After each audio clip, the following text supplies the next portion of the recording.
Carolyn Dube here. What's the play for today? Well, today it's art journaling, and there's gonna be some hesitation and the rush when you realize there's no turning back and you just gotta push forward. You're also gonna see a very, unexpected idea that popped into my head that I just couldn't shake loose. It didn't make any sense, but I just could not shake it loose, so I decided to just roll with it and incorporate it into the page. I'm starting out with a carefully curated pile of stuff, from the scrap of ribbon to this leftover bit of gel print, some random stenciling, some doodling. I've also got a rubber stamped image here, and I can't remember what company it is. For some reason I want to think it was Stamp Camp, but don't quote me on that one. And then I've got this little bit of leftover washi tape. Yeah, I couldn't part with that one. And probably at this point you've figured out this isn't actually a carefully curated pile of stuff. These are goodies from my leftover bin. I just went through there and picked out a few things that called to me, and that's where I'm going to start this page with. This little dancing guy here that I made using my Dance of This Life stencil from StencilGirl Products, it looks like it's going to fit just perfectly under that washi tape, so I'm going to trim it up and see how it looks there. Right now, this guy is levitating there. He needs something to stand on, and nothing is quite the right shape. But luckily, this is all paper, so scissors can cut it. So I'm going to just cut a piece of that out, and now I've got a decorative pedestal for him. As I picked up the stenciling that was done with my never-ending calendar stencil, the numbers started to call to me. And I thought it was going to be the numbers at the bottom, but then I realized, no, I didn't want those big numbers, something in the 20s. I wanted 1 to 10.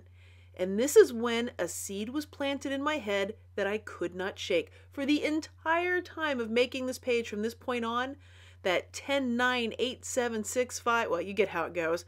It was a countdown in my head. A countdown, a blast off. I just could not shake that idea at all. There's nothing here that is saying blast off to me. Nothing at all. I've got somebody dancing on a pedestal, and somehow there's going to be a blast off involved? Well, spoiler alert, it does come into play here. It is going to get used in the final page, but it's not with this purple ribbon. That cutting up there, it's just not working for me. So I started grabbing some of the other stuff that I had in the pile. Like this big tall piece. This was one that I made in my modeling paste play online workshop using the straight stem stencil and modeling paste. And for some reason, it feels right at home to me there. And if something feels right at home where it's at, then I might as well just glue it down now. Once you glue something down, it's a commitment because it's hard to get that thing pulled back up. It's not impossible, but it definitely makes things a little more complicated. So sometimes people will hesitate when it comes time to gluing something down, especially if they're not sure exactly where it's going to go. I didn't have any hesitation when it came time to getting these things attached. Now you might be thinking, wow, that's so cool. She never has to deal with that hesitation. Oh no, wait till a little bit later in the video and you're going to see exactly the point at which I really had a lot of hesitation and I had to really push myself through that. At this point, the little numbers began to call to me. That whole countdown thing, that blast off idea that just will not get out of my head, even though there is nothing here that says blast off or countdown to me. But oh no, it's still there, and it's bound and determined that it's going to be a part of this page.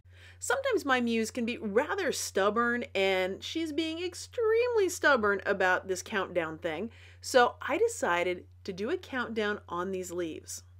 So what does that make this, like a countdown tree going on? Oh, who knows, but apparently it will all be clear to me by the time this page is finished. Now my muse might be stubborn about the numbers and how that's going to go, but I'm feeling pretty stubborn about that purple ribbon, and I really want to use it in some way there on the page. My muse is thinking not so much, but I'm thinking it really needs to be there. So we'll see in the end who wins that battle of the purple ribbon. I glued on each of the numbers, and then it was time to deal with all that white space that was all over the page.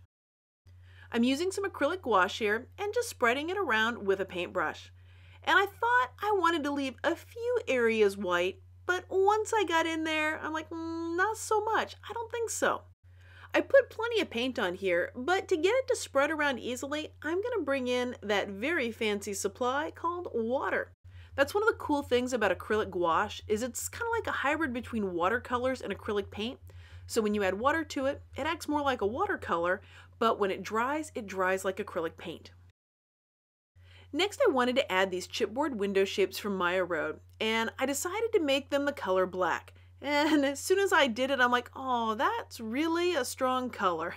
So instead of calling it a mistake, I call it an oops, an outstanding opportunity presenting suddenly. I have no idea how exactly it's going to be an opportunity, but these things always do end up being one. Now that I've got the windows painted, I need to think about what you see when you look out the windows. So I went through my stash of colorful papers that I have, and I picked one that called to me. I'm going to use that for the background for each one of the windows, what's going to go behind it, and that's what you see when you look out of them. How exactly these windows are going to play along with that countdown idea that's bumping around in my head that just won't leave, well, that I don't know yet. But I do know that I really want these windows in here, and I really love how they look with the color behind them. I'm smitten with these things. I'm loving them. And I want 3 of them on this page. At all costs, there must be 3 windows on this page. I am bound and determined with that. But here's where there's going to be a problem. The 3 windows don't really work on the page. They're too big. It's too much. It's not quite right. I can't get the spacing figured out with 3 windows, no matter how many ways I rearrange them or move them around. I knew what I had to do, but I just didn't have the heart to do it. If I wanted 3 windows on there, I was going to have to cut one of them.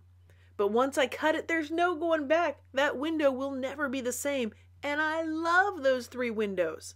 I had so much hesitation and doubt about cutting these windows apart, but I did it anyway. I took that risk, and really, between you and I, it's not like this was a huge risk. I had more of those things that I could have done this all over again, but it felt so huge to me. Now, one of the cool things about having that kind of hesitation and when you push through it is you get an absolute rush. It's almost like being at the top of the roller coaster and just putting your hands up in the air when you take that risk. Since I had the black paint out, I decided I'd use a little bit of it, and wow, as soon as I did this, I was like, oh, this is an oops. The kind of oops where I kind of go, oh, this is so going to be an opportunity somehow, right? To take my mind off of all that black paint there, I decided to glue down the windows. Now I'm using gel medium, and if you use a lot of gel medium, things have a tendency to want to curl up or move around. So I'm going to help hold it in place by using whatever I've got nearby, and that happened to be the jar of gel medium itself. Just having a little bit of weight on it will make sure that those stay nice and flat while they dry. And maybe if I put a little bit of yellow on top of the black, I'll be happy with it then? Not really, but it's better than the black. So I'm going to step away from that idea, and I'm just going to do some scribbling and doodling around the washi tape. But I can't stop looking at that yellow. Man, I don't like that any more than I like the black. So what am I going to do? Well, I'm going to look around and see what I've got around that I can possibly add to this to help me feel a little bit better about what's going on there. So this is when I'm rewarded for not being neat and tidy. All those little scraps and little bits around, that's what got an idea rolling around in my head about what I could do here on the bottom of the page. Because the black then the yellow just was not sitting well with me, and it just needed something more on top of it. Thankfully, after getting those little bits of paper on there, it no longer had that avert your eyes kind of vibe to me. But it doesn't mean that it was quite finished either. It just wasn't as scary as it had been earlier. Once I got that teal paint out and got it on my finger, I suddenly realized what the opportunity was for those black frames earlier in the video.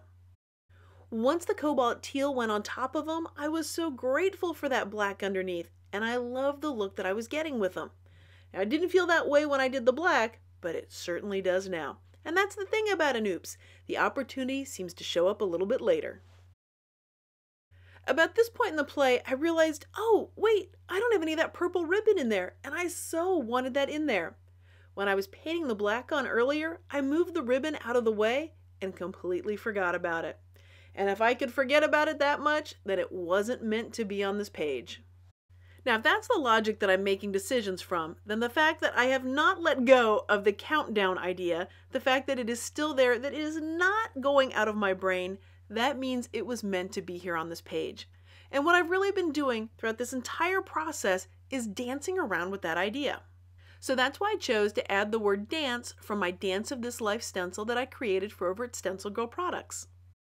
About this time in the play is when the story started coming together, the meaning for this page, and I'm going to put a little disclaimer here with this, that this doesn't even fully make sense in my head, so I have no idea if this is going to make it sound like I'm just a little off my rocker to you watching this video.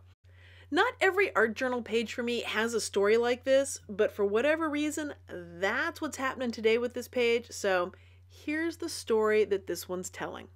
So that person dancing there, that very happy pirouetting person, that is Jack. And he's celebrating. That's what all the dancing, the pirouetting, all that stuff is. He's celebrating. He thinks he's made the best deal of his life. You see, he had a cow and he traded that for some magic beans. Well, when he got home, the family was very unhappy with this. They threw the beans out the window. He was in a wee bit of trouble for making such a big mistake. But what everybody thought was a big mistake turned out to be an amazing adventure. And so upon that beanstalk, as it grows, that's the countdown, that's the launch as he's going off onto that adventure. Once I understood the story, some of the things that I'd done make more sense to me. Like down there at the bottom where I had the black and put the yellow on it, it actually looks like a faraway meadow with just a little bit of a tree line way, way back in the distance. Kind of like where a cow might be grazing. If you've been enjoying the play today, this peek inside what's going on in my brain and my art journal, I'd so appreciate it if you gave this video a thumbs up. And if you'd like to see more of my videos, hit that subscribe button. That way you'll know as soon as I've got a new one out. And if you'd like to see more of what I'm up to, you want more play, check it all out at acolorfuljourney.com. Thanks so much for letting me be a part of your colorful journey.